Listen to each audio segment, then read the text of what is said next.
पूरे साल आपने अच्छे से मेहनत तो कर ली, लेकिन इन ऑब्जेक्टिव क्वेश्चन, छोटे वाले क्वेश्चनों से हमारा एक भी क्वेश्चन गलत हो जाए, एक भी नंबर कट जाए, तो ये तो एक फेयर बात तो नहीं है।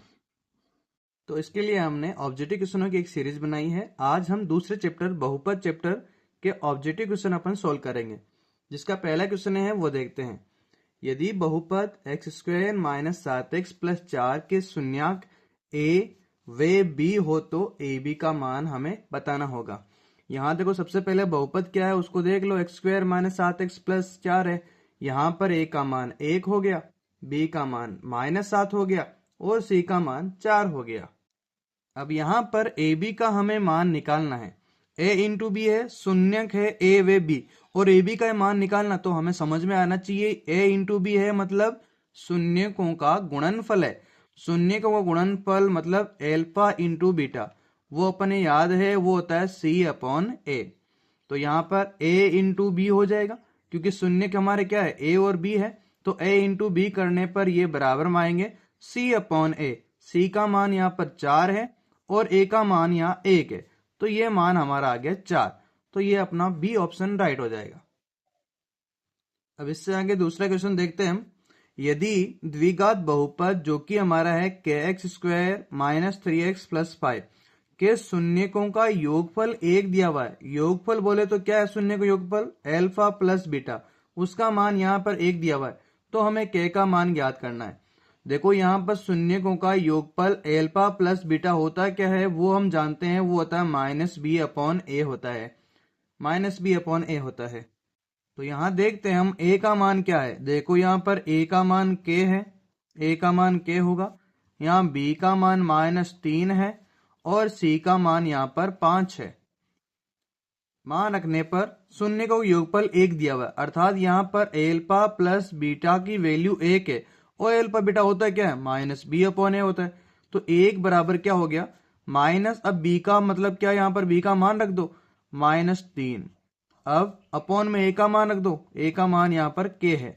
अब k भाग में इधर आएगा तो गुणा हो जाएगा, तो k बराबर हो जाएगा माइनस इंटू माइनस, ये प्लस हो जाएगा और ये 3 आंसर आ जाएगा।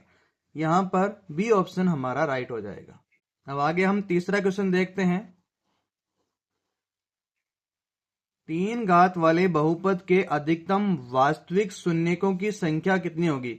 देखो, 3 घात वाले बहुपद है, हम जानते हैं यदि 1 घात वाला बहुपद है तो वास्तविक शून्यकों की संख्या 1 होती है, 2 घात वाला है तो 2 होती है। तो यहाँ 3 घात वाले बहुपद है तो यहाँ शून्यकों की संख्या 3 हो जाएगी।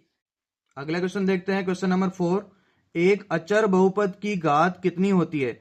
अब यहाँ ध्यान से देखो, हमें लिखना है अचर बहुपद। अब अचर बहुपद क्या होता है पहले वो देख लो।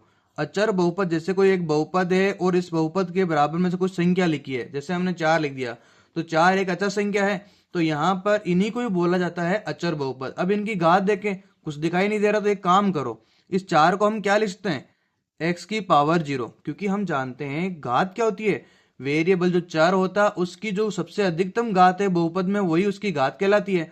तो यहाँ पर सबसे पहले वेरिएबल लाएंगे, वेरिएबल x लिया क्योंकि इसकी पावर 0 कर दी तो इसका मान 1 होगा, और 4 गुणा 1 वापस क्या बन जाना है, 4 बन जाना है। तो घात कितनी दिखी हमें, 0। अब हम याद रख लेंगे अचर बहुपद की घात 0 होती है। इसके बाद हम 5वां क्वेश्चन देखते हैं। नीचे दिए गए ग्राफ में शून्यकों की संख्या कितनी है। हम जानते हैं कि जब भी ग्राफ एक्स एक्सिस को टच करेगा या फिर कट करेगा उतने ही उसके शून्यक होते हैं। तो यहां पर इस ग्राफ को देखो, पहले ये ग्राफ एक बार यहां पर हुआ, कट हुआ, फिर एक्स एक्स को यहां पर कट किया, फिर यहां वापस एक्स एक्स को यहां टच करके जा रहा है। तो 3 बार टच या कट करा है, तो इसके शून्यकों की संख्या भी 3 हो जाएगी। अगला क्वेश्चन देखते हैं, 6वां क्वेश्चन। निम्न में से बहुपद है, इनमें से बहुपद कौन सा है वो देखते हैं। सबसे पहले बहुपद की एक परिभाषा देखते हैं। बहुपद वे होता है जिसमें चर की घात नॉन नेगेटिव होनी चाहिए, मतलब चर की घात जो ऋणात्मक नहीं होनी चाहिए, धनात्मक होनी चाहिए, 0 हो सकती है, वो कहलाते हैं बहुपद। इनको चेक करते हैं। पहला ऑप्शन देखा, ये तो ये घात है, लेकिन ये जब ऊपर जाएगा तो यहाँ x की पावर -1 हो जाएगी, तो ये नहीं हो पाएगा। दूसरी बात, यहाँ पर ये अंडर रूट एक्स है, अंडर रूट एक्स का मतलब यहाँ घात 1/2 होती है, तो ये इंटीजर नहीं है। इंटीजर बोले तो पूर्णांक यहाँ पर नहीं बना, ये पूर्णांक नहीं बना तो पूर्णांक नहीं है, तो ये बहुपद भी नहीं कहलाएगा। अगले वाले ऑप्शन में x की पावर -2 है, माइनस नहीं हो सकती, ऋणात्मक घात नहीं हो सकती बहुपद की, तो ये ऑप्शन भी रिजेक्ट हो गया। लास्ट वाले क्वेश्चन में √3 है, इसके गुणा में है x², ठीक है, ये घात ठीक है। यहाँ x की पावर 1 है, ये भी ठीक है, तो हमारा डी ऑप्शन राइट हो जाएगा। अब अगला क्वेश्चन देखते हैं, 7वां। ग्राफ पर एक बहुपद के शून्यक दर्शाए जाते हैं। कोई एक ग्राफ है, उस पर शून्य कैसे दर्शाएंगे किसी बहुपद का, तो ये अभी जस्ट पहले क्वेश्चन आया, उसी का ही देख लो वापस। ये होता है एक्स एक्सिस और ये होता है वाई एक्सिस। क्योंकि हम जानते हैं जो बहुपद लेते हैं वो अपन लेते हैं y equal to P of X लेते हैं, कि जब जब यहां पर y की वैल्यू 0 होगी, अर्थात हम क्या बोलते हैं, शून्य कैसे आते हैं, जब P of X equal to 0 होते हैं तभी तो शून्य आते हैं। तो यहां जब जब हमारा यहां पर ये 0 हुआ मतलब y 0 हुआ, जब जब 0 आएगा y वो शून्य होंगे, और y 0 हमेशा किस अक्ष पे आते हैं, x अक्ष पर आते हैं। तो x अक्ष पर आएंगे तो वहीं पर हमें क्या मिलेंगे, शून्य मिल जाएंगे। तो हमारा क्या होगा, y एक्स पर शून्य दर्शाए जाते हैं, नहीं ये नहीं, मूल बिंदु पर भी नहीं, तो यहां x अक्ष हमारा राइट आंसर हो जाएगा। अगला क्वेश्चन देखते हैं, 8वां। यदि बहुपद x² माइनस 4x माइनस 3 के शून्यक एल्फा व बीटा है, तो हमें इसका मान ज्ञात करना है, 1/अल्फा प्लस 1/बीटा का मान ज्ञात करना। पहले इनको एक बार देखो जो ज्ञात करना वो क्या है, 1/अल्फा और ये है प्लस में 1/बीटा। एलसीएम लिया हमारा, ये जो आया एल्फा इंटू बीटा, तो एल्फा बीटा टाइम होगा तो यहां पर बीटा आ जाएगा, और ये से कट होगा तो यहां पर एल्फा आ जाएगा। इसका हमें मान ज्ञात करना है। जरा सोचें तो ये एक तरह से क्या है, शून्यकों का योगफल, नीचे क्या है, शून्यकों का गुणनफल। तो इस क्वेश्चन में हम शून्यकों का योगफल निकालेंगे, शून्यकों का गुणनफल निकालेंगे। एल्फा प्लस बीटा होता है -b/a, तो यहां पर एल्फा प्लस बीटा माइनस, यहां b की वैल्यू देखो 4 है तो ये 4 रख दी, a की वैल्यू यहां पर 1 ही है, 1 रख दिया। एल्फा प्लस बीटा का मान कितना आया, -4 आया। इसी तरह अपन देखते हैं एल्फा इंटू बीटा, वो होगा हमारा c/a, जो कि देखो हमारा क्या होगा, एल्फा इंटू बीटा यहां पर है, और इस c/a, c का मान यहां पर -3 है, और यहां पर अपोन में a का मान वापस 1 है, तो यहां पर मान आ गया हमारा -3। ये दोनों मान यहां पर रख देते हैं। एल्फा प्लस बीटा का मान क्या आया, -4 आया, तो ये रख दिया हमने -4 अपॉन एल्फा इंटू बीटा है जिसका मान -3 है, तो ये माइनस टू माइनस कट हो जाएगा, इसका मान आएगा 4/3 आ जाएगा। 4/3 इसका राइट आंसर है, माइनस का नहीं प्लस का 4/3, तो ये हमारा बी ऑप्शन राइट होगा। इसके बाद में हम अगला क्वेश्चन लेते हैं, क्वेश्चन नंबर 9 लेते हैं। यदि बहुपद x² plus a+1 into x, ध्यान रखना ये a+1 इस दोनों x से मल्टीपल है, प्लस 5 का एक शून्य का आपको 2 है दिया हुआ, तो a का मान हमें ज्ञात करना है। शून्यक दिया हुआ है, शून्यक देने का मतलब ये हुआ कि शून्यक यहां रखेंगे तो इस बहुपद का मान 0 होना चाहिए, वही हमारा शून्य कहलाता है।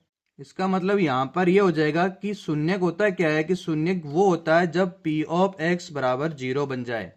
यहां पर x के किस मान के लिए 0 बनता है, वही हमारा शून्य कहलाता है, और यहां पर शून्यक दे रखा है 2, तो यहां पर p ऑफ 2 इक्वल टू 0 आना चाहिए। जहां जहां x है वहां 2 रख दो। चलो बहुपद में 2 रखते हैं, तो p ऑफ 2 कितना बनेगा चेक करते हैं। सबसे पहले 2x² है तो यहां 2 का स्क्वायर होगा, प्लस a+1 इंटू 2 हो जाएगा, फिर बाद में है प्लस का 5, इक्वल में हम 0 रख देंगे इसके।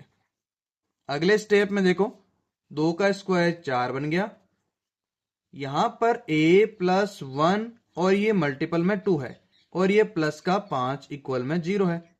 4 प्लस के 5 प्लस के कितने हुए 9, इनको ट्रांसफर कर दो, उधर भेज दो, तो यहां पर क्या रहा a+1 into 2 is equal to -9।